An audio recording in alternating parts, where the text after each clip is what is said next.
AITA for refusing to let my friend move into my apartment after she told everyone it was already hers. I, 28F, live in a one-bedroom apartment in the city. It's not huge, but it's mine, and I worked really hard to get it. I saved for years, worked extra shifts, and avoided most big luxuries, so I could afford a place in a neighborhood I love. I take pride in my independence and the life I've built for myself. My apartment is small but cozy, and I put a lot of personal effort into decorating it to my taste. My friend Samantha, 27F, has always been more impulsive. She changes jobs frequently, moves around a lot, and tends to live very spontaneously. She's fun and charismatic, but her financial habits are not great, and she's often relied on others when things go wrong.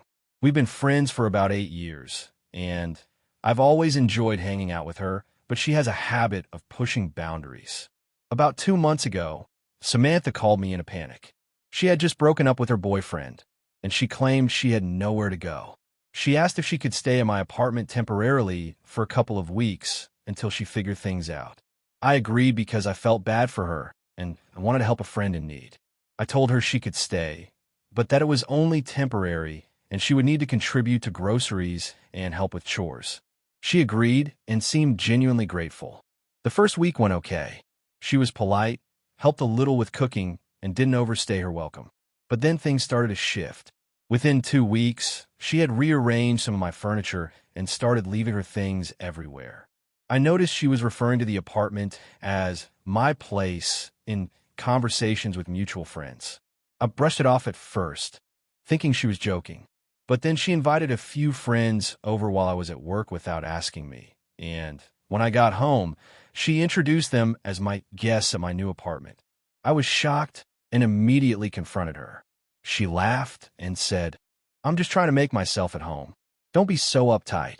A week after that, I started hearing from mutual friends that Samantha had been telling people she was moving in permanently and that I had already agreed to it. I was furious because this was not true. I made it very clear that her stay was temporary, and I never signed up for her living there indefinitely. When I confronted her again, she said I was overreacting and that it was just easier to tell people it was hers so no one would pester her about moving out. I explained that this was not acceptable and that she needed to start making plans to move elsewhere. She acted hurt and said I was being mean and unhelpful, claiming that friends and family thought I was being selfish by not letting her stay permanently. Things got worse over the next week. Samantha began posting on social media photos of herself in my apartment with captions that implied it was her new home and tagged our friends. My parents also started receiving messages from her about how I was kicking her out and being inconsiderate, even though I never said she couldn't stay temporarily. Now they were calling me, asking why I was being so harsh, and suggesting I let her stay longer to avoid family drama. I tried setting clear boundaries and told her she had until the end of the month to find a new place. She refused to make any plans and continued telling people it was her apartment now and that I was trying to take it back from her.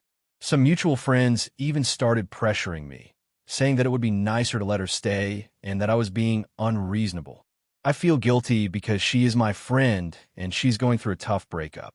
But at the same time, I worked hard for this apartment and do not want someone acting as though they own it.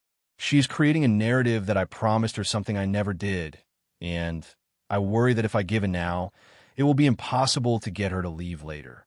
I've tried compromise by suggesting she stay a few more days if she helps with chores and contributes more financially, but she refuses. She keeps insisting that as my friend, I should just let her stay and that I'm being unfriendly and heartless. My parents and some friends think I'm being too strict, while my partner supports me fully. I don't want to ruin the friendship, but I also don't want to sacrifice my home and comfort because Samantha decided to overstep boundaries. I feel like I've already done my part by helping her temporarily, but now it feels like she's exploiting that kindness and rewriting the story to make me look like the bad person. So AITA for refusing to let my friend move in permanently after she told everyone it was already hers. If you enjoyed the video, don't forget to leave a like and subscribe to the channel. It helps the content grow and motivates me to create even more great videos. Turn on notifications so you don't miss any new uploads. By the way, I'm curious. When do you usually watch my videos? While working, studying, or just relaxing at home? Let me know in the comments. I'd love to hear from you. Thank you for your support. AITA for refusing to let my best friend's fiancé plan my wedding because he thinks he knows better? I, 28F, have been engaged to my fiancé, Alex, 30M, for about 6 months. We've been together for 6 years, and after he proposed last summer, we immediately started talking about the wedding. My family is small, and most of our close friends are from college or work. We wanted a spring wedding in a rustic venue we both love, and I've spent months picking out everything from the dress to the florist. My best friend, Samantha, 29F, has been in my life since high school. We've shared everything, and she's been excited about my engagement since the moment I called her. However, Samantha recently got engaged as well. Her fiancé, Mark, 32M, is very opinionated and enjoys taking charge of things he believes he's good at. When Samantha mentioned him, I got along with him casually at parties, but I didn't know he had a controlling streak until recently. It started when I mentioned the wedding date in passing. Samantha texted me to say how excited she was, which was fine, but Mark somehow found out and started messaging me directly. At first, he just offered congratulations, which I appreciated. But then he began sending suggestions for my wedding, saying things like, "You might want to rethink the flower arrangements. Peonies are really trendy, but they're also overused," or "You'll need more seating near the dance floor. People always end up crowded at weddings." I laughed at first and thanked him, assuming he was just trying to be helpful.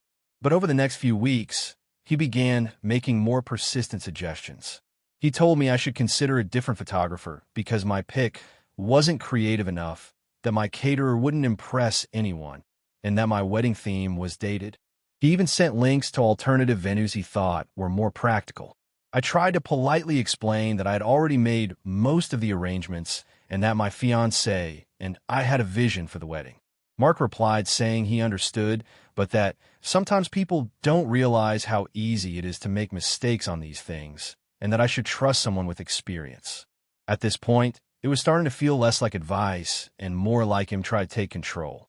The situation escalated when I invited Samantha to help with bridesmaid dresses. Mark showed up uninvited and started telling me how the colors clashed with my theme. He even suggested I change my dress because it didn't photograph well in natural light. I told him that my dress was final and that I appreciated his opinion, but I didn't need him to dictate my choices. He argued that I was being stubborn and missing the bigger picture, and Samantha didn't intervene. She just said, "He's just trying to help," which frustrated me because I felt like my boundaries were being ignored.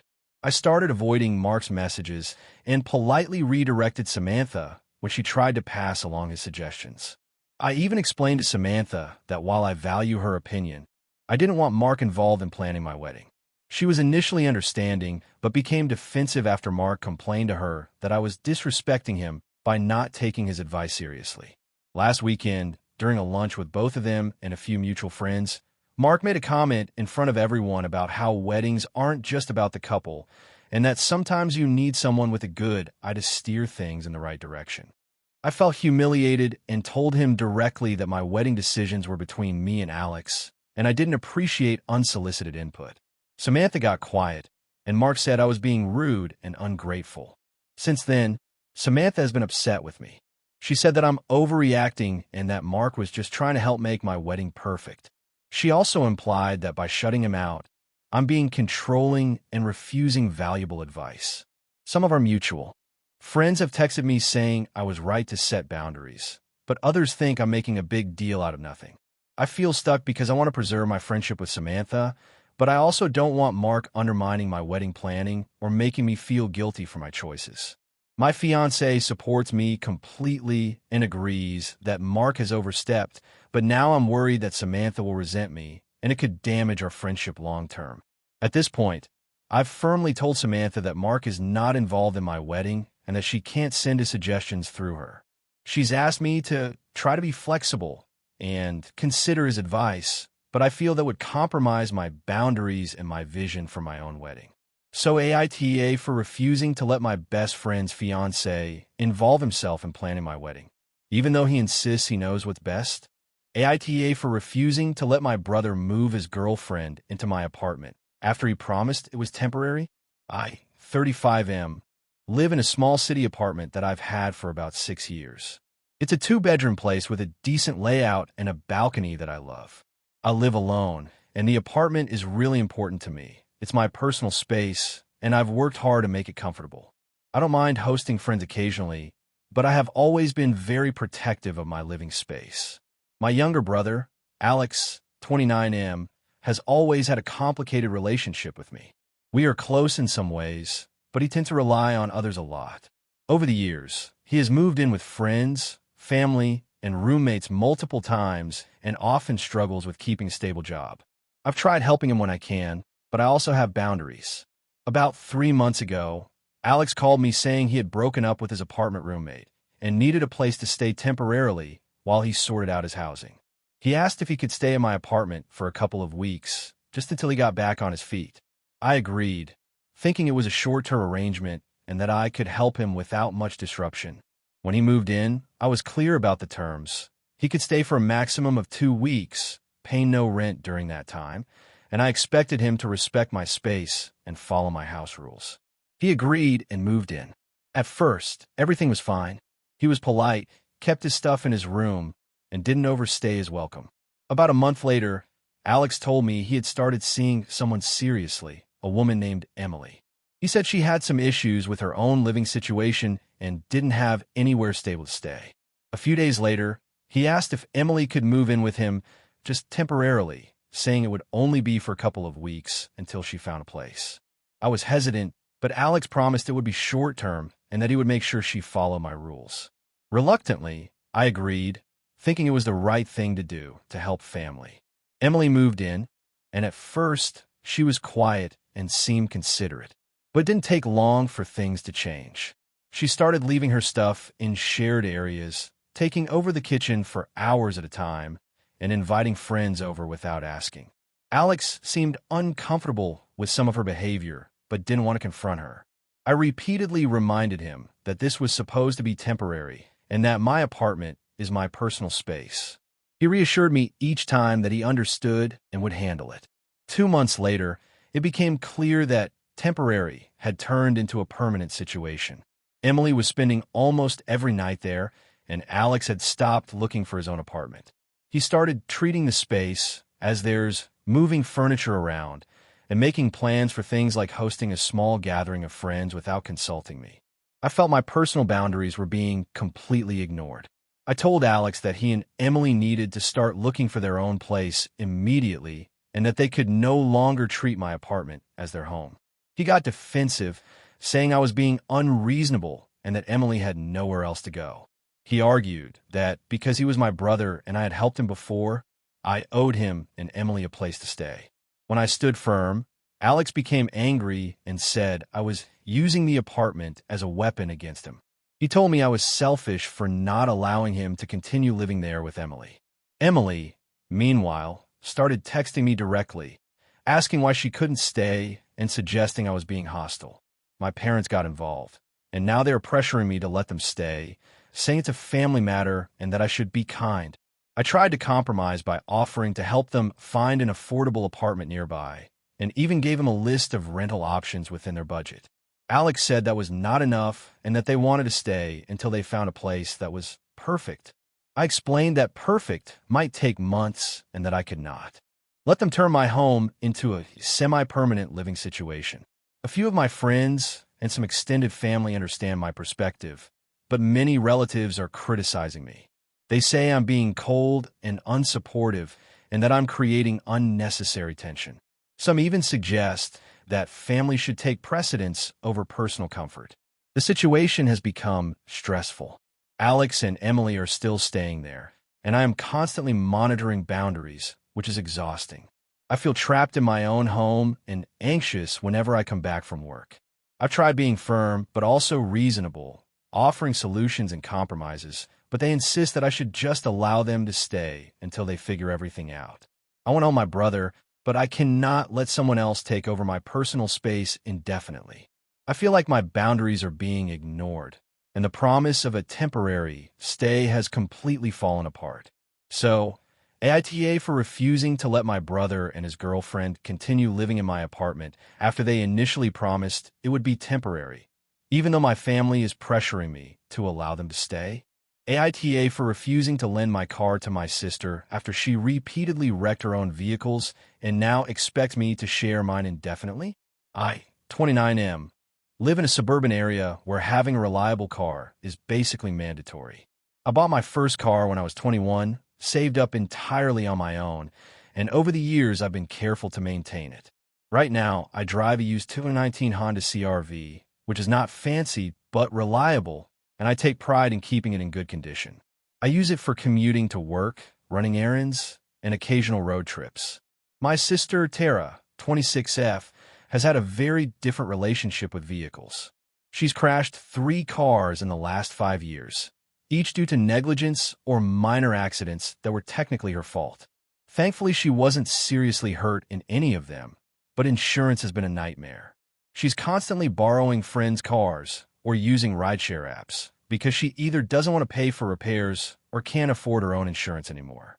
A few months ago, Tara's most recent car was deemed a total loss after she hit a pole in a parking lot. She immediately called me and asked if she could borrow my CR-V while she figured out what to do. I said no at first because I knew the risks. My car is in excellent condition, and replacing it would be a huge financial setback. She started crying over the phone and said that family helps each other and that I was selfish for refusing. I tried explaining that her history with vehicles made it unsafe to lend her mine. She argued that I had no right to judge her driving and that I should trust my own sister. I still refused. A week later, she showed up at my apartment unannounced, demanding that I hand over the keys. She said she couldn't get to work without a car and that it's just for a couple of weeks. I reiterated that I wasn't comfortable lending it and that she needed to find an alternative. She got angry and stormed off, telling me I was punishing her for being broke and threatening to complain to my parents. I ignored the threats and started looking into other solutions for her. I helped her figure out bus routes and rideshare promotions, and even offered to help her search for a cheap used car she could afford. She acted grateful at first, but after 2 weeks, she called me again saying that the buses were too slow and rideshares cost too much. She asked again if she could borrow my CR-V, claiming it would only be for work hours. I explained again that the risk was too high. I reminded her that I couldn't replace the car if she wrecked it, and insurance would be complicated because my policy doesn't allow regular drivers under 25 to drive without notifying the insurance company. She said she didn't care and that I was overreacting. A few days after that, she left another voicemail saying that she had asked a friend and they had confirmed she could borrow my car and that I was being unreasonable and cruel. I felt extremely frustrated, especially because she wasn't acknowledging my reasoning or the history of her wrecked cars. Things came to a head last weekend.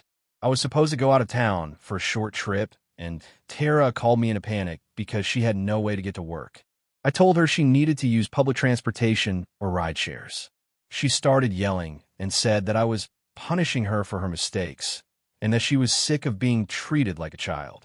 I reminded her that she had been reckless with her own vehicles multiple times, and I wasn't willing to put my car at risk. After the argument, I blocked her number temporarily to avoid further harassment. My parents called me later and said that I was being harsh and should show some family solidarity by letting her borrow my car. They reminded me that families should help each other, even if it's inconvenient. I told them I understood that, but helping doesn't mean risking my own financial stability or property. My dad said I should make an exception and that I could ask her to pay extra insurance, but I reminded him that my insurance doesn't allow temporary drivers without formal documentation and that it would be a headache. Tara has since been telling mutual friends and other family members that I'm selfish and petty and that I refuse to help someone in need. She's framing it as me punishing her for being broke and irresponsible, even though I've tried to help her find other solutions.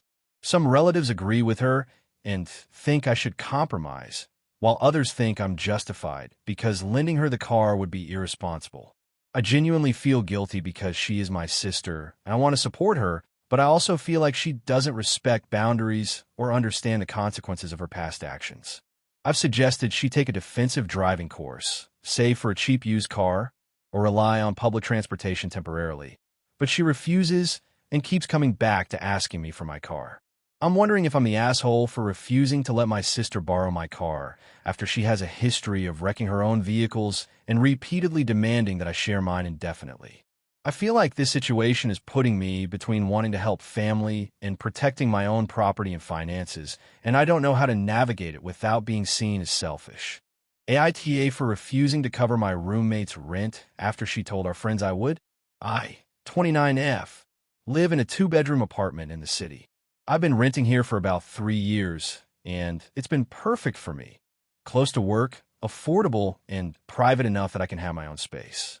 My roommate, Claire, 28F, moved in about 6 months ago.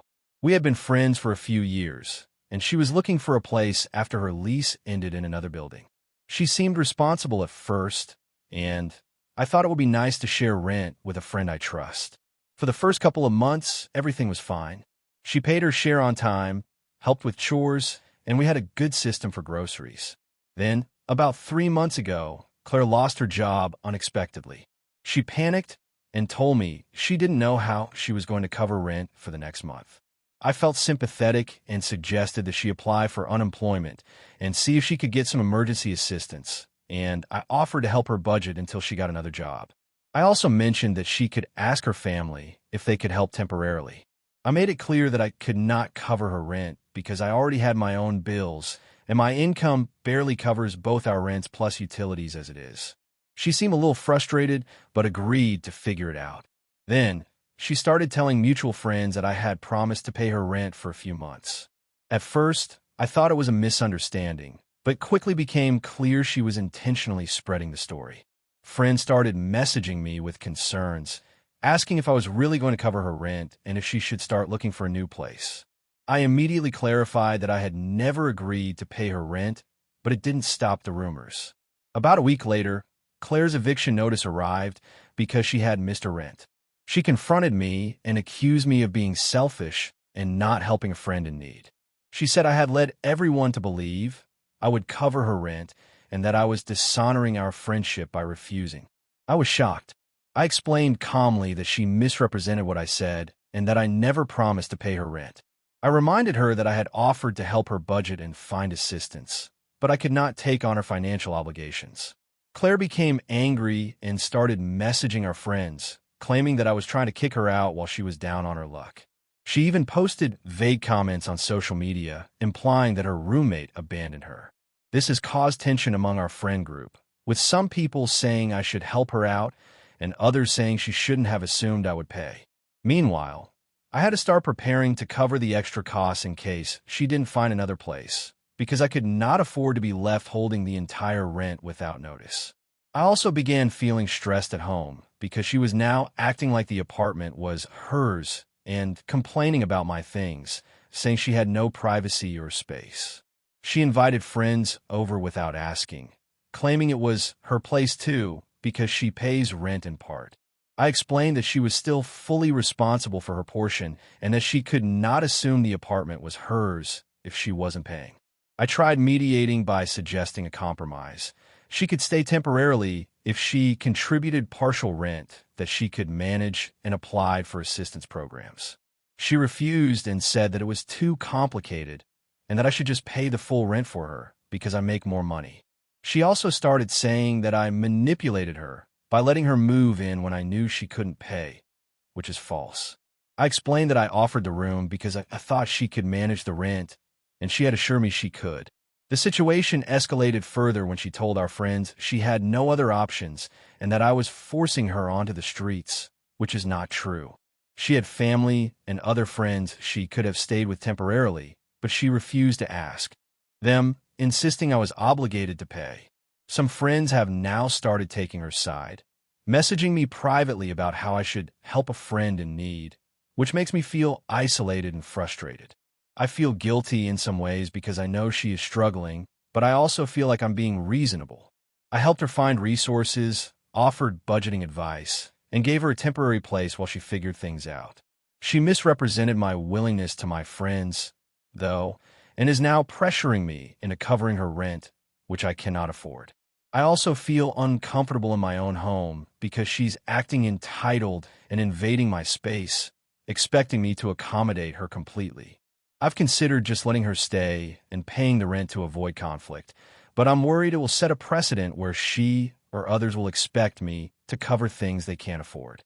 I also don't want to be manipulated or treated as though my generosity is an obligation.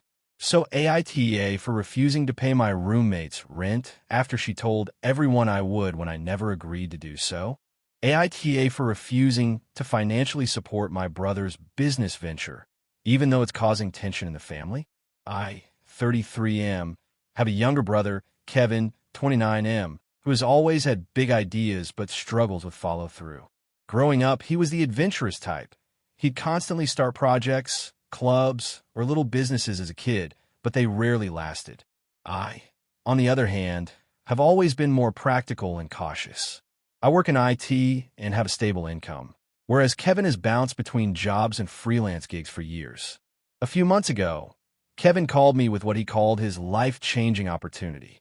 He explained that he had come up with an idea for a niche food delivery service focused on locally sourced, gourmet meals, but delivered via a subscription model for busy professionals.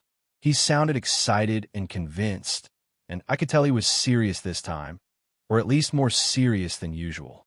After a long pitch, he said he needed an initial investment of $15,000 to cover equipment, licenses, and initial marketing. He assured me that this was a safe investment because he had already done some market research, and he had potential clients lined up. He added that he would give me a 20% stake in the business and that I could recoup my investment within 6 months. I paused before responding. My first instinct was to say no, because historically, Kevin's projects haven't succeeded. I reminded him that he had started a handmade jewelry business last year, invested $5,000 of our parents' money, and it folded in 3 months. He got defensive and said that was different and that this time he had learned from past mistakes. Still, I didn't want to commit impulsively. I asked him to send a formal business plan, including projected expenses, potential revenue, and a breakdown of how my investment would be used. He promised to get back to me, but started dropping hints that I should trust him and that I was holding him back by not acting quickly. He even suggested that family support was crucial for entrepreneurs and that if I didn't invest, I wasn't being a good brother. At this point, I told him I was not comfortable investing right now. I explained that while I wanted him to succeed, I wasn't willing to risk my own savings on a venture that seemed very uncertain. Kevin got angry and accused me of being selfish. He said that family is supposed to help each other and that I was prioritizing my own comfort over his dreams. I didn't respond immediately, but within a week, Kevin called our parents. He framed the situation as me refusing to support his career and that my lack of faith in him was hurting him emotionally. My parents called me, telling me they were disappointed and that I should consider helping him. They said he was doing something ambitious and that I had a responsibility as his older brother to back him up. I tried to explain that while I support him emotionally, financial involvement is different. I can't risk my stability because he has a history of poorly executed projects. I even offered alternative support, helping him draft a realistic business plan, connecting him with mentors, or helping him find small investors who specialize in startups. My parents acknowledged this, but insisted that if it were them, they would help family first, implying that I was being cold. Kevin has continued to bring it up at family gatherings. He has said things in front of relatives like some people just can't be trusted when it comes to supporting family dreams, and I guess I'll have to figure it out without real family backing. My parents often give me side glances and comments like, maybe you should reconsider, which makes me feel guilty. I'm also worried because this is starting to affect my relationship with the rest of the family. My cousins and some aunts have started subtly asking why I won't help Kevin, which makes me feel like I'm the bad guy. Kevin has made it clear that he expects me to come through at some point, and the family tension is growing. At the same time, I feel strongly that it would be irresponsible to hand over a large sum of money to a project with high risk, especially when it could affect my own stability. Kevin has been dismissive of my concerns, calling me overly cautious and unwilling to support someone trying to build something meaningful. I've considered small compromises, like giving him a smaller amount of money or offering a loan, but Kevin refuses to accept anything less than the full $15,000 and says that partial support won't work. I've also suggested he explore grants or local business programs, but he insists that family investment is necessary for legitimacy. Even my fiancée has weighed in, saying that while supporting family is important, it shouldn't come at the expense of your financial security. I've tried to convey that to my parents, but they feel I should put family first. I'm beginning to feel trapped because no matter what I do, it seems like I'm being framed as the unhelpful sibling, while Kevin is being praised as ambitious and brave. I do want my brother to succeed, and I genuinely want to help him in ways that don't jeopardize my own life.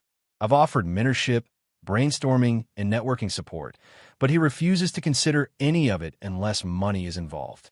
So AITA for refusing to financially support my brother's business venture, even though my family says it's my duty and it's causing tension between us. AITA for refusing to pay for my friend's expensive trip after she invited me, but didn't tell me the cost up front. 28F. Have a friend, Jenna, 27F, whom I've known since college. We've always been close, and we regularly hang out, go on short trips, and attend events together. I've always considered her a good friend, but I've started noticing a pattern that make me question our dynamic.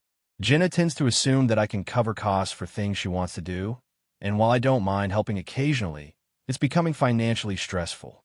About 2 months ago, Jenna told me she had an idea for a trip abroad with a small group of friends. She made it sound exciting and casual, talking about a long weekend in Europe with sightseeing, food tours, and concerts. When she first mentioned it, she didn't give any details about pricing. She asked me if I'd like to come, and I said yes because I like traveling and thought it would be fun. A few days later, she sent me a message with a link to the booking site and a preliminary itinerary. That's when I saw the price. The flights, accommodations, and event tickets together would cost nearly $3,500. I nearly dropped my phone. I asked her if she realized how expensive it was and said I would need to think about it. She replied with a short, "It's worth it.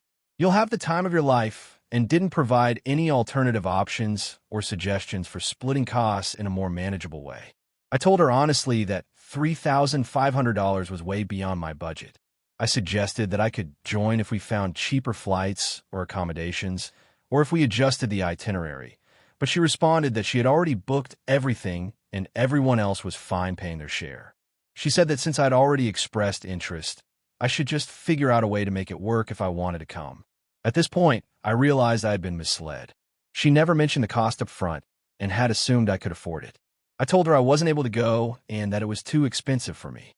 Jenna immediately got upset. She said I was holding the group back and ruining the plan for everyone by not contributing financially. She added that I had been enthusiastic when she first mentioned the trip, so I should take responsibility for the financial commitment. I explained again that I had no problem contributing my fair share, but I had no way of knowing it would be this much until she sent the itinerary and costs. I also mentioned that I would be happy to participate in a more budget-friendly version or even cover individual parts of the trip if they allowed it, but she refused. The tension escalated when Jenna started posting about the trip in a group chat with our friends, framing it as, "Everyone is coming except me because I can't commit financially." She even tagged me in a few comments, implying that I was selfish for not joining. Some friends privately reached out to me, suggesting that I should just pay to avoid drama, while others supported my position, saying that she should have disclosed the cost up front. A few days later, Jenna called me and said that she had already booked hotels and events for everyone and that I now owed her $1,200 for the portion she had supposedly reserved for me, even though I had explicitly told her I couldn't go. I was shocked and refused. I reminded her that I never agreed to the trip once I knew the cost, and that I shouldn't be penalized for declining. She accused me of being unreasonable and said I was punishing her for planning something nice for the group. Our mutual friends have started taking sides. Some say she's right because she planned the trip and generosity comes with risk, while others say I'm right because no one should be forced to pay for something they never agreed to. I feel like she's manipulating the situation and putting pressure on me financially and socially. Jenna also keeps bringing it up in casual conversations, making snide remarks about how I'm always too careful with money and can't handle spontaneous fun. I feel guilty about this because I do value our friendship, but I also feel like it's unfair for her to expect me to spend money I don't have simply because I expressed interest before knowing the cost. I have tried to compromise multiple times, offering to cover smaller portions of the trip, suggesting alternative dates, or even helping her plan a cheaper version. She rejects every suggestion and continues to insist that I owe money for her bookings. I am now avoiding her calls and messages because the stress is overwhelming. I want to maintain my friendship, but I can't justify paying $1,200 for a trip I never agreed to attend. I also feel like she has a pattern of assuming I will cover costs whenever she wants to do something extravagant. I'm worried this situation will permanently damage our friendship if I don't give in, but I also don't think it's fair for her to pressure me financially. So, AITA for refusing to pay for my friend's expensive trip after she invited me, but didn't disclose the cost up front and is now demanding I cover a portion of it. AITA for refusing to give my boyfriend's parents access to my house after they moved in temporarily and started acting like it was theirs. I, 28F, have been dating my boyfriend Ethan, 30M, for 4 years. We've been living together in a 2-bedroom townhouse for just over 2 years. We both work full-time, and I own the place in my name. When we moved in together, Ethan had just moved to the city, and I was already established in my career. We split bills and chores fairly evenly, and everything was going smoothly. About 6 months ago, Ethan's parents, Mark, 58M, and Linda, 55F, came to town unexpectedly because they were supposedly having financial trouble. They called Ethan and said that their house had major plumbing issues and that they needed to relocate temporarily while repairs were made. Ethan felt bad and asked me if they could stay with us for a couple of weeks until they sorted things out. I agreed, thinking it would only be short-term. The first week was fine. They were polite, kept to themselves, and didn't ask for much. I cooked some meals for them, but that didn't feel unreasonable. However, by the second week, they started acting like it was their house. They rearranged the living room furniture without asking, left dirty dishes in the sink, and started commenting on the way I cleaned. Then things escalated. They began borrowing my belongings without permission. Mark took some of my kitchen utensils, claiming he needed them for cooking, and Linda started using my office desk to do her paperwork. When I asked them to return items or use their own space, they said it was just temporary, and I shouldn't make a big deal about it. Around the third week, Ethan mentioned that they were considering staying longer because the repairs on their house were taking longer than expected. I reminded him that I had agreed to a short stay, not an indefinite one. I also explained that I work from home several days a week, and having 2 extra adults constantly in the house was disruptive. Ethan agreed and said he would talk to his parents about it. When Ethan told his parents they needed to find a hotel or a short-term rental, they became upset. They said it wasn't fair and that I should be more welcoming since it's my boyfriend's parents. Linda started telling Ethan privately that I was cold and selfish and that it was hurting our relationship. Then they started pressuring me directly. Mark said he didn't understand why I wouldn't let them stay and that a small house shouldn't be a problem for me. Linda added that I should share my space and that they didn't have anywhere else to go. I told them that it wasn't about generosity. It was about boundaries, my work, and the fact that I own the house. They dismissed this and continued to make passive-aggressive comments. By week 5, they were acting even more entitled. They started using my laundry, leaving personal items in the bathrooms, and inviting friends over without asking. I confronted them and said they needed to respect my home. Linda said I was overreacting and that they had every right to make themselves comfortable since they were family. Mark said I was putting rules above family, which made me extremely frustrated. At this point, I asked Ethan to intervene and set clear boundaries. He tried, but his parents argued with him, saying he was being unreasonable and that I was the one who was hard to please. Ethan admitted to me later that he felt caught in the middle because he didn't want to upset them, but I reminded him that the house is my property and my rules apply. After a few days of tense interactions, I decided to take a firm step. I told them they had to leave immediately and that I could no longer accommodate them. They accused me of being cruel and threatened to tell our extended family that I was unkind. Ethan backed me up, explaining that they had overstayed their welcome and that I was within my rights. Since then, there has been tension in the family. My boyfriend's parents have contacted several relatives, claiming I treated them badly and that I refused to help family in need. Some relatives are sympathetic, but others think I was too harsh and should have been more accommodating.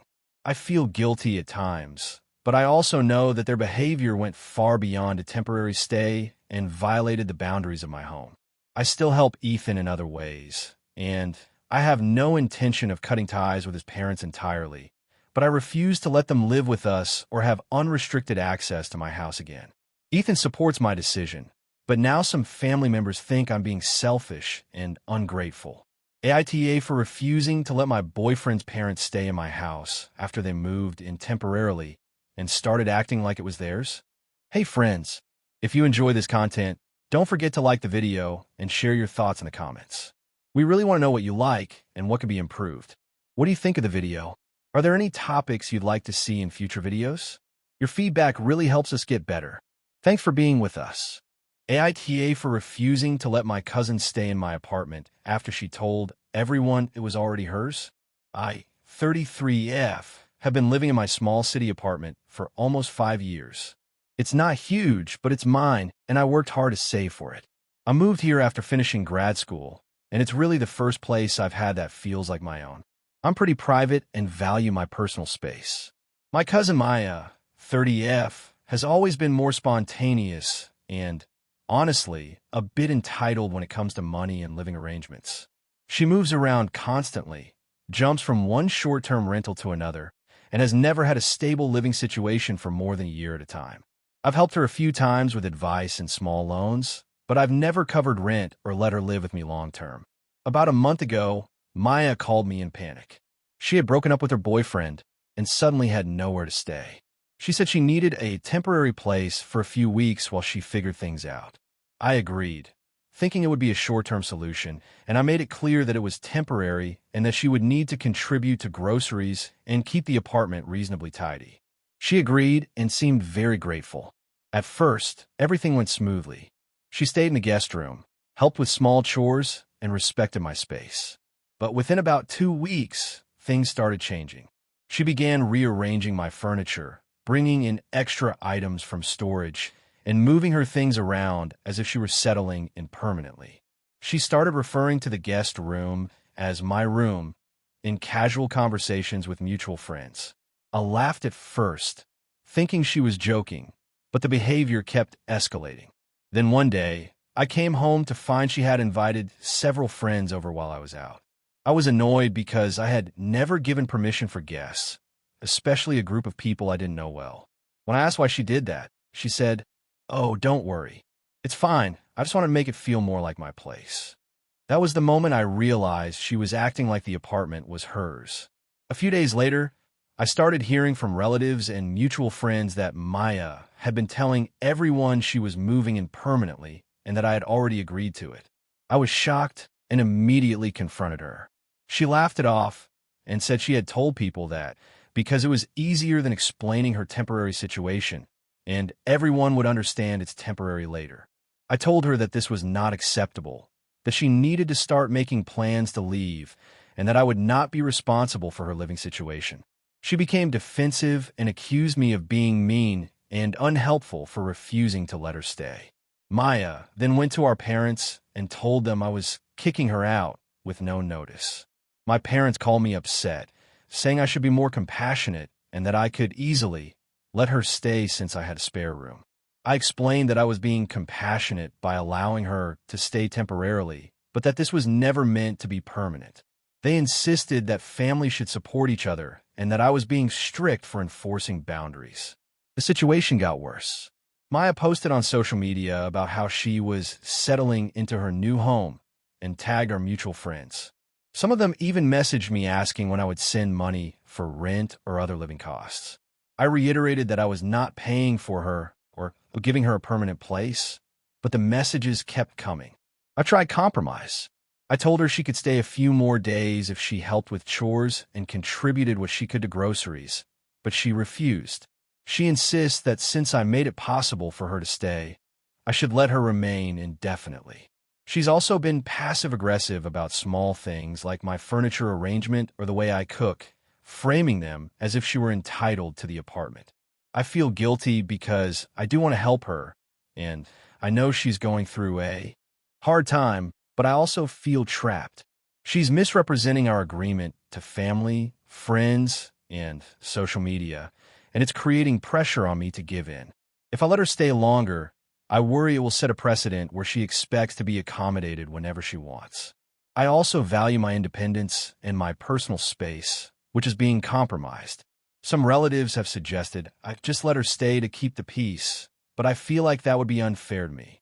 I already gave her a temporary home, helped her through the initial emergency, and now she's manipulating the situation to make it permanent. I don't want to ruin our relationship, but I also don't want to lose control of my own home. So AITA for refusing to let my cousin live in my apartment permanently after she told everyone it was already hers, even though I initially let her stay temporarily. AITA for refusing to let my cousin move in after she lost her apartment, even though my family thinks I'm being heartless. I, 31F, have lived in the same city my entire adult life and have a fairly structured routine. I work as a graphic designer from home, and I live alone in a 2-bedroom apartment that I've slowly furnished and personalized over the last few years. My family is close, but also knows that I value my independence and personal space. About a month ago, my cousin Rachel, 29F, called me in a panic. She had been living in a small apartment across town, but her landlord had just sold the building and gave her 30 days to vacate. She doesn't make much money and hadn't saved much, so she was desperate for a place to stay. She asked if she could move in with me temporarily until she figured things out. I was taken aback. My apartment isn't large, and while I could probably accommodate her for a week or two, I knew having her live with me for an extended period would be difficult. I have a very structured routine, and I work from home, which requires focus in a quiet environment. I also have a cat who gets anxious around new people for extended periods. I told Rachel that I was sympathetic, but that I couldn't offer long-term housing. I suggested alternatives like short-term rentals, extended stay hotels, or even contacting local housing programs that offer emergency assistance. Rachel was upset and said she had already checked all those options and that nothing was affordable. She claimed she didn't have time to figure anything else out and that I was her only hope. I spoke with my parents about it, hoping they might help mediate. They were furious with me. My mom said, "You can't just turn family away in their hour of need. That's not how we operate." My dad added that it's my responsibility to step up because I have a stable income and can easily help her. They both implied that refusing her would make me selfish and uncaring. I tried to explain that I wasn't being heartless, but that having someone live with me long-term would disrupt my job, personal life, and mental health. I also explained that my apartment isn't suitable for 2 adults plus my cat, especially since my work requires long hours of concentration. I offered to help her research affordable housing, co-sign a lease if needed, or even lend a small amount of money to help with deposits.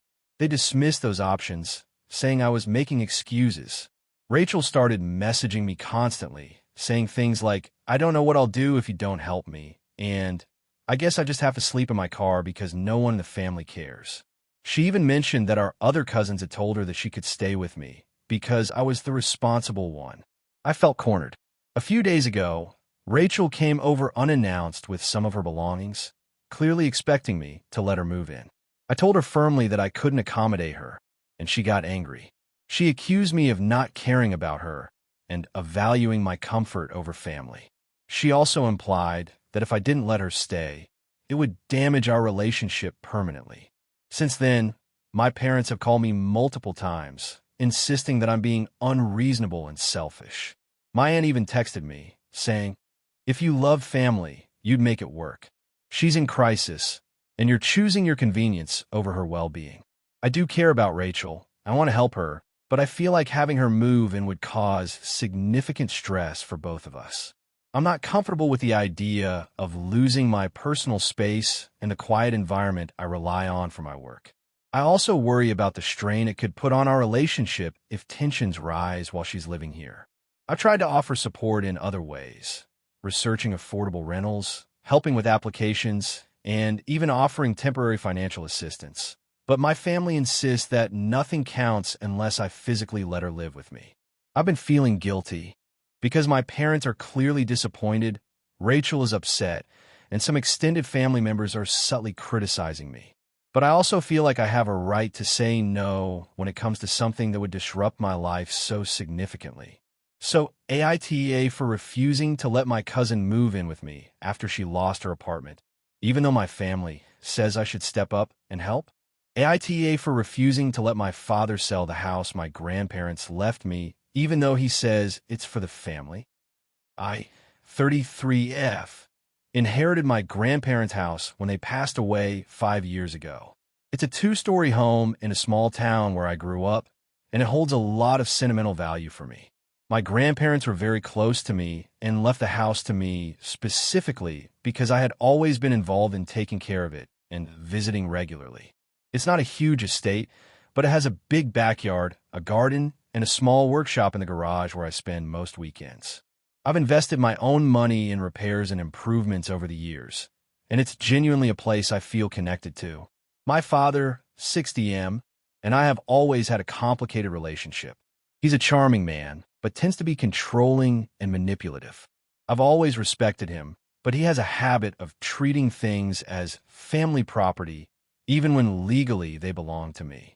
My mother passed away when I was younger, so my father has been somewhat of a gatekeeper for family assets. Last month, my father called me and said he wanted to discuss the family property. I was expecting a normal conversation about visiting the house, but he surprised me by saying he wanted to sell it.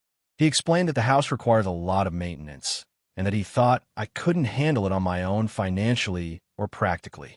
Then he said that selling the house would allow the family to divide the money so that everyone benefits. I reminded him that the house is legally mine and that my grandparents specifically left it to me, not to the family at large. He told me I was being selfish and that I was holding on to bricks and would instead of considering the family. He also suggested that I should be grateful for the family's input because heritage is about all of us, not just one person. I explained again that while I care about family, I inherited this property for a reason and that it's my choice what to do with it. Things escalated quickly. My father then brought up his own financial troubles, saying that selling the house could help him pay off debts. He even suggested that if I didn't agree to sell, he would take matters into his own hands and try to pressure the other family members to intervene. I reminded him that legally, he has no power to sell the house without my consent. The tension increased when he started showing up at the house unexpectedly, supposedly checking on things, but clearly trying to make his presence known as a form of pressure. He also called my extended family members and told them that I was refusing to sell a house that could help the entire family, painting me as selfish. Several relatives messaged me, saying I should think about the bigger picture and consider selling for the family's benefit. I've tried to compromise by offering to involve them in family visits, letting them use parts of the property for events, and even discussing how future inheritance could be planned for them. But he insisted that the only solution is to sell now. I reminded him multiple times that the house is not just a financial asset. It's sentimental, and I invested time and money to maintain it. He dismissed that and kept framing it as me being unreasonable. A few days ago, he escalated even further by telling me that if I don't sell, he will file paperwork to challenge the will, claiming that it's unfair for me to have the house while he and other family members do not. I immediately contacted a lawyer, who confirmed that legally the house belongs to me and that any challenge would likely fail unless I voluntarily agreed to sell. Despite this, my father continues to call and text, trying to guilt me. He keeps saying things like, "Your grandparents would want everyone to benefit," and "You're ruining the family by refusing to share." I feel cornered because the emotional pressure from him and other relatives is intense, but I also know I'm in the right legally. I just want to keep the house as my grandparents intended. Some friends and coworkers say I'm right to hold on to the house because it was gifted to me specifically and that my father is overstepping. Others say I should consider the family dynamic and maybe sell or at least compromise, even if it's against my preference, because he's framing it as a collective benefit. I've been firm with him about my decision, but the situation is affecting my mental health. I feel constantly guilty because of the pressure from both my father and relatives. I want to preserve my grandparents' home, but I also don't want to create a permanent rift in the family. So, AITA for refusing to let my father sell the house my grandparents left me, even though he insists it's for the family and keeps trying to pressure me. AITA for refusing to host my cousin's wedding at my house after she promised a small backyard ceremony and then demanded a full-scale event that would cost me thousands. I, 33F, own a modest but comfortable home with a backyard that I work hard to pay off over the last 10 years. I live alone, and I've invested a lot of time and money into landscaping, a small patio, and making it a personal space I can enjoy. I'm very proud of it, and it's one of the few places where I feel completely at peace. My cousin Rachel, 31F, and I were close growing up, but as adults we drifted a bit. Despite that, we remained friendly, and she knew I cared about her. About 6 months ago, Rachel got engaged to her fiancé, Derek, 33M, and called me to ask if she could host a small backyard ceremony at my house. She emphasized that it would be intimate, with maybe 30 guests, and that they'd handle most of the logistics themselves. I agreed because it seemed manageable, and I trusted her to stick to what she initially proposed. At first, Rachel and Derek seemed grateful. They promised to bring in minimal decorations, keep things tidy, and only use the backyard. I thought I could handle that. I even helped by suggesting caterers and checking that my outdoor electrical outlets could handle a small sound system. Everything seemed reasonable, and I was looking forward to it as a way to reconnect with Rachel. 2 months ago, the planning shifted dramatically. Rachel called me to say that her parents were insisting on inviting more people and that they had grand ideas for the wedding. She casually mentioned that the guest list had grown to 120 people, and they were expecting a tent, professional catering, a photo booth, and even a small stage for the band. I was shocked. I reminded her that we initially agreed on a small, intimate ceremony. She said she understood, but claimed that since it was my backyard, I should accommodate their vision. I tried to explain that hosting 120 people in my backyard was not feasible. My space couldn't handle that many people. The landscaping would be ruined, the neighbors would complain, and the insurance implications were huge. Rachel said they could pay me for any damages and cover cleanup. I told her it wasn't just about money. It was about my home and the stress of hosting such a large event in a space that wasn't designed for it. At this point, she started pressuring me emotionally. She said I was being selfish and that I should do this for family. She reminded me that I had a large yard and that I had hosted her many times as a kid, implying that I owed her this. I tried to remain calm and repeated that I could not host a wedding of that scale. She became upset, accusing me of not supporting her and even suggesting that if I truly cared about her, I would make sacrifices for her big day. Over the next few weeks, Rachel continued to escalate. She sent me spreadsheets, design mock-ups, and vendor suggestions, all assuming I would allow it. She even started tagging me in social media posts about our backyard wedding plans without my consent. I repeatedly told her that I could not host the wedding and that she needed to find another venue. She accused me of ruining her dream and said I was turning a small disagreement into a family feud. Things came to a head when she invited some of our extended family over to look at the space and get their opinions. I was uncomfortable with strangers walking around my home, and I told her they couldn't come. She insisted that since I had agreed to host, I had no right to prevent them from seeing it. I stood firm. That night, she called me repeatedly, leaving angry voicemails saying I was holding her hostage and that I was the only person who could make her wedding happen. Eventually, I had to block her calls temporarily to get some peace. I reached out to my parents and explained the situation. They agreed that hosting a 120-person wedding in my backyard was unreasonable. They also confirmed that my boundaries were valid. However, some relatives have since taken Rachel's side, saying I should have compromised and helped family. Rachel then threatened to take it public on social media, implying I was cruel and selfish. She also suggested that she might not attend family gatherings anymore if I refused to cooperate. I feel guilty because I care about her and I don't want to cause family drama, but I also feel like my boundaries are being completely disregarded. I offered to help her find a local venue, help with planning tips, and even contribute a small amount toward decorations if she booked somewhere else. I've also offered to host a small pre-wedding gathering in my backyard with 20 to 25 people, which is the maximum I can handle. She rejected all of this and continues to pressure me to host the full wedding. The situation has put me in a very difficult position. I feel like I'm being attacked for refusing to allow strangers, vendors, and over 100 guests into my private home. At the same time, I understand that she's disappointed and stressed about planning her wedding.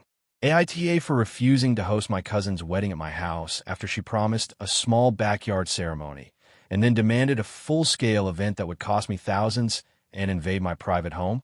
AITA for refusing to let my sister move into my house after she told everyone it was already hers. I, 35F, have lived in my house for 6 years. It's a modest 3-bedroom home in a suburban neighborhood, but it's mine, and I worked extremely hard to get here. I saved for years, worked multiple jobs at times, and made sacrifices to be able to afford this place. It's not huge, but it's comfortable, and I love it. I've always been independent, and having my own home has been a point of pride. My younger sister, Rachel, 30F, has always been more impulsive. She moves frequently, changes jobs often, and tends to make decisions based on what feels fun or convenient at the moment rather than long-term stability. I've helped her occasionally with advice and small loans, but I've never given her a place to live long-term because she tends to overstay and push boundaries. About 2 months ago, Rachel called me in tears. She had broken up with her boyfriend unexpectedly and had nowhere to go. She asked if she could stay with me just for a few weeks while she figured out her next steps. I felt bad for her and agreed, making it clear that her stay was temporary, that she would need to help with groceries, and that she couldn't treat my home as hers. She seemed relieved and thanked me repeatedly. The first week was fine. She stayed in the guest room, cleaned up after herself, and helped a little with meals. But then things started changing. She began bringing in more of her furniture and personal items, rearranging the guest room without asking, and leaving her things in common areas. She started referring to the guest room as my room when talking to friends and even invited a few over without asking. I came home one afternoon to find 3 of her friends lounging in my living room. When I asked why, she said, "Oh, don't worry. I just wanted them to see my new place." That's when I realized she was starting to act like the house was hers. A few days later, I started hearing from friends and family that Rachel had told everyone she was moving in permanently and that I had already agreed to it. I was stunned. I had never agreed to let her live here long term. When I confronted her, she laughed and said, "I just told them that so they wouldn't bug me about moving. Everyone will understand later." I told her this was not acceptable, that she needed to start planning to leave, and that I would not allow her to overstay her welcome. She became upset and accused me of being mean and unhelpful, claiming that families should always support each other. Then the situation escalated. Rachel went to our parents and told them I was throwing her out after she had nowhere to go. My parents called me, upset, saying I should let her stay because it's family and that it would be easier than causing conflict.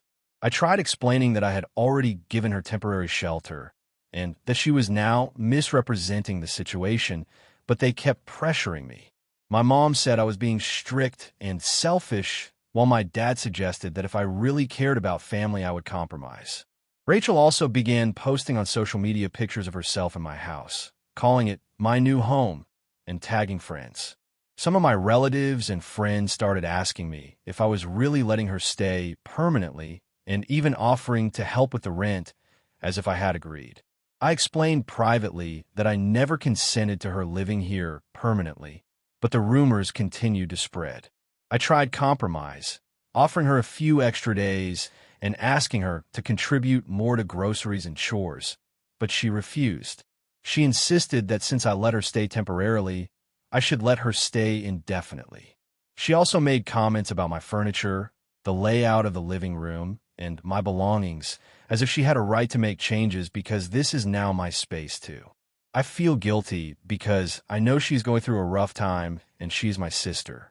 At the same time, I worked extremely hard to get this house, and it feels uncomfortable to have someone act like they own it. If I let her stay, it sets a precedent where she expects to take over whenever she faces a temporary problem. I also value my independence and my home, which is being undermined. Some family members have suggested I just let her stay to keep the peace, but I feel that would be unfair to me and reward manipulative behavior. I already helped her, but now she is pressuring me and misrepresenting our agreement to family and friends. It's causing stress in my home and among my family, and I don't want to lose control over my own space. So AITA for refusing to let my sister move in permanently after she told everyone it was already hers, even though I initially offered her temporary help.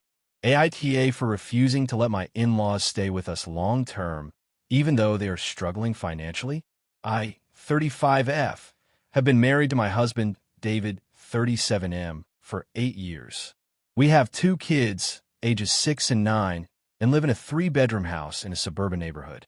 For context, we both work full-time, and our household runs on a pretty strict schedule because of our jobs and the kids' school and extracurricular activities.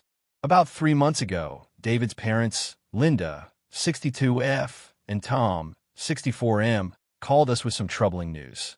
They had lost their home due to financial mismanagement and had no savings left to fall back on. They said they were looking for temporary housing until they could get back on their feet. Initially, I was sympathetic and told them we could discuss options. David seemed conflicted but leaned toward helping them out, at least temporarily. I have always had a decent relationship with my in-laws. They can be overbearing at times, but I genuinely care about them. That said, our household is already busy and structured, and I was concerned about how adding 2 adults to the mix would affect our daily routine, our kids, and our space. When I brought up my concerns to David, he said that family should come first and that it was our responsibility to help his parents. He mentioned that he felt guilty about the idea of leaving them homeless and that his parents had always been supportive of him growing up. I tried to explain that helping doesn't necessarily mean them moving in, especially long-term.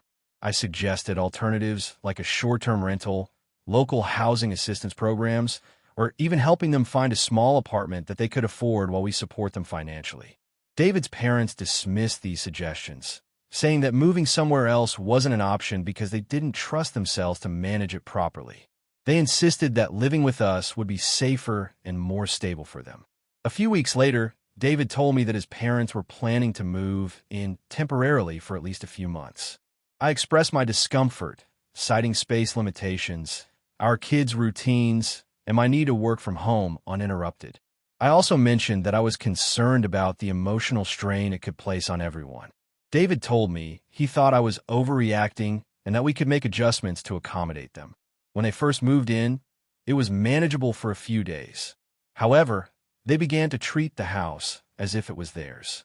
They started rearranging furniture, leaving dirty dishes in the sink for days, and giving unsolicited advice about how I should run my household.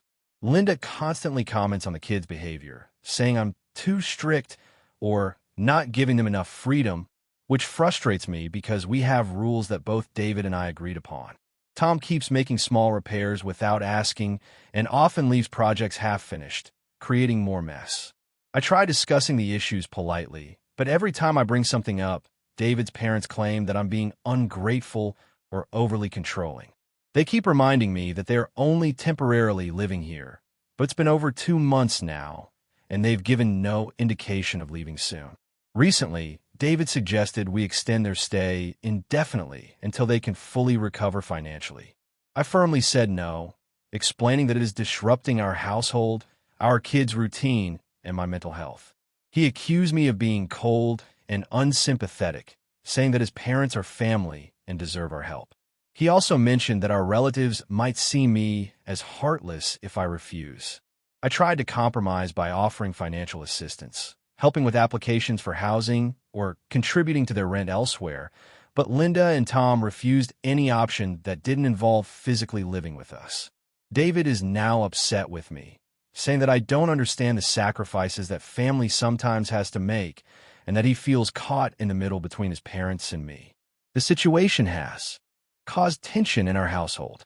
Our kids have started noticing the arguments, and the stress is affecting my work and our family life. Friends and extended family have started weighing in. Some say I'm right to set boundaries, but others imply I should be more accommodating because they are his parents and need help. I feel guilty, but I also feel like I have a right to protect my household and maintain stability for my children. I want to help David's parents, but I don't think having them live with us long-term is reasonable or sustainable.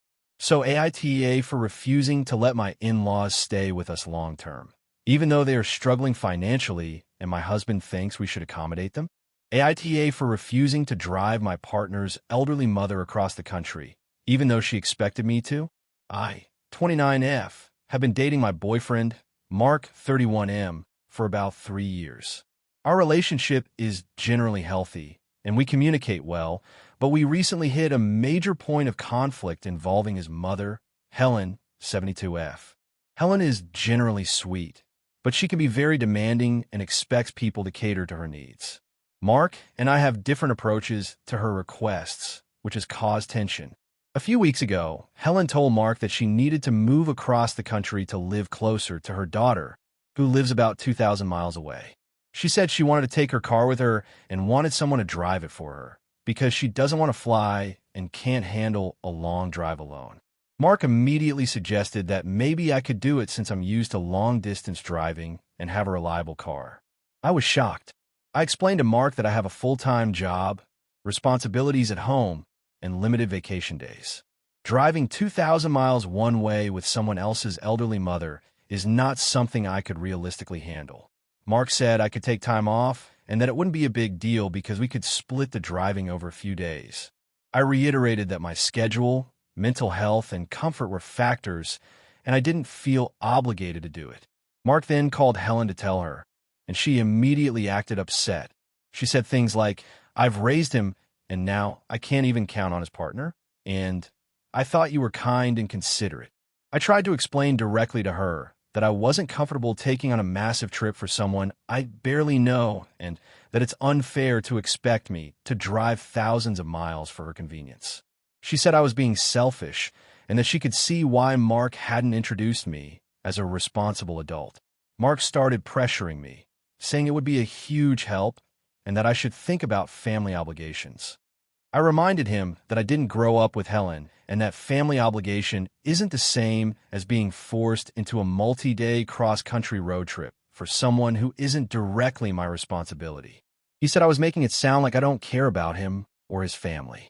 A few days later, Helen began texting me directly, asking if I had reconsidered and sending detailed itinerary suggestions, including rest stops, hotels, and sightseeing detours. Every message implied that I was expected to take the trip. I ignored most of the texts, but the pressure increased. She even said, "Mark mentioned you'd be helping me, so I know you won't let me down." Mark and I had multiple arguments about it. He says I'm being inflexible and that helping his mother is a way to strengthen our relationship. I say that forcing me to do something I am not comfortable with is not healthy, and it's not a reasonable expectation to put me in a position where I feel trapped. I suggested alternatives, like hiring a professional driver, renting a car and shipping hers, or even arranging a short-term moving service. Both Mark and Helen dismissed these solutions, saying they would be too expensive or too complicated. The situation escalated when Mark's mother started involving other family members. His sister called me and said it would be the right thing to do, and that I should help Helen because she deserves it after raising Mark. I explained again that I was not comfortable and offered to help coordinate a professional option, but she insisted I should personally drive. Mark is now upset with me for not taking responsibility and says he feels I am letting him down. He's even suggested that if I won't do this, maybe I'm not ready for a long-term commitment. I feel guilty because I care about him, but I also feel like I'm being coerced into a massive obligation I never agreed to. Some of my friends think I'm in the right, pointing out that this is a huge, exhausting, and potentially dangerous request for someone who isn't obligated to do it. Others have suggested that I should help out family, and that refusing might permanently harm my relationship. I considered compromising by helping plan the trip in other ways, like booking hotels, mapping routes, or hiring drivers, but I still don't feel responsible for physically driving thousands of miles with an elderly person I barely know. Mark says this is not enough and wants me to take full responsibility. I'm worried that standing my ground will permanently damage my relationship with him and possibly create tension with his family. I also feel like if I agree, it will set a precedent for future unreasonable demands.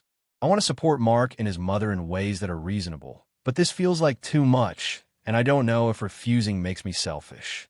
So, AITA for refusing to drive my partner's elderly mother across the country, even though she expected me to. And my boyfriend is upset with me for saying no. AITA for refusing to let my brother and his family move into my house after they claimed they had no other place to stay and expected me to support them indefinitely. I, 35F, own a 3-bedroom house in a suburban area. I've lived here for 6 years, and I worked hard to save for the down payment and make it my home. I live alone with my cat, and the house is the first place I've ever truly felt independent. I pay all my bills, maintain the yard myself, and have a strict routine because I work full-time in healthcare and often have long hours. My brother Kevin, 38M, and his wife Sophie, 36F, have always been less financially stable than I am. Over the past few years, they've had multiple financial crises, usually stemming from overspending or poor planning. They have 2 children, ages 6 and 8. Over the years, I've lent them money, helped them with groceries, and even paid for minor car repairs when they couldn't afford it. I'm generous with family, but I try to set limits. About 2 months ago, Kevin called me late one night. He sounded panicked and said that they had just been evicted from their apartment because of unpaid rent. He told me they had nowhere to go and asked if they could stay at my house temporarily while they figured things out. I asked for details about how long temporarily would be. Kevin said maybe 2 weeks.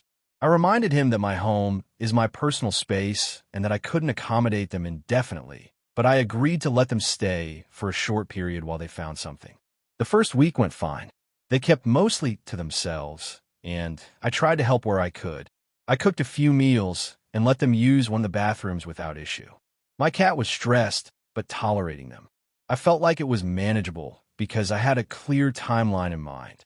However, by the second week, their attitude changed. They started using my living room as a play area for the kids, leaving toys scattered all over the house, and treating the kitchen as if it was theirs. Sophie would make comments about how small my fridge was or how limited my pantry seemed. They also expected me to provide groceries for the whole household, saying that they didn't have money for food until they figured out employment and benefits. I reminded them that I had agreed to temporary housing, not ongoing financial support. Kevin said it wasn't fair to make them buy food when I had more resources, and Sophie added that I was being selfish for not helping family in need. They began expecting me to adjust my schedule for their needs, including letting the kids stay up late in the living room and taking them to the park during my off days without consulting me. At the start of the third week, Kevin mentioned that they might need to stay a few more months because the apartments in the area were expensive and they hadn't saved enough to put down a deposit. I said absolutely not, reminding them that my agreement was for 2 weeks and they needed to find an alternative immediately. Sophie started crying and accusing me of being cold and unloving, implying that I was prioritizing my life over my family. Kevin said I was punishing them for circumstances beyond their control. Then they started trying to negotiate. Sophie suggested that I let them stay indefinitely and that they would chip in when they could. I told them I couldn't rely on uncertain contributions and that I had financial obligations of my own. Kevin said that because I had a bigger house and more stable income, it was my responsibility to take care of them. I reminded them that responsibility does not mean taking on someone else's life entirely, and that I had already helped multiple times in the past. At this point, the children were becoming stressed. They were loud, demanding, and unfamiliar with my household rules. My cat was hiding most of the day, and I was losing sleep because of the constant noise and disruption. I had to set firm boundaries. No overnight guests in my bedroom. Kids must clean up after themselves, and they couldn't use my vehicle for errands. Sophie and Kevin became hostile and passive-aggressive, leaving notes criticizing how I was running the house and suggesting that I didn't care about family values. After several confrontations, I made it clear that they needed to leave. I helped them book a short-term rental nearby, using their savings, and offered to assist with moving boxes, but I refused to allow them back into my home. Sophie accused me of abandoning my family, and Kevin said I was breaking family ties over money and comfort. They contacted my parents, who were sympathetic to them, and said I should be more understanding and generous. I told my parents that hosting a family indefinitely in my home was not sustainable and that I had already done more than enough to support them temporarily. Since then, Kevin and Sophie have told other relatives that I am selfish and cruel, claiming that I turned my back on them when they needed me most. Some relatives have reached out asking me to reconsider, while others agree that my home and boundaries are my right. I feel guilty because they're my family and the kids are young, but I also feel like my home, my space, and my stability are being completely disrespected. I don't want to completely cut ties, but I also refuse to allow them to live with me or rely on me indefinitely. AITA for refusing to let my brother and his family move into my house after they claimed they had no other place to stay and expected me to support them indefinitely. Thank you for watching until the end. If you enjoyed this video, don't forget to like and subscribe to the channel so you won't miss new videos also. Leave a comment. I'd love to hear your thoughts. Your support and engagement mean a lot to me. See you in the next video.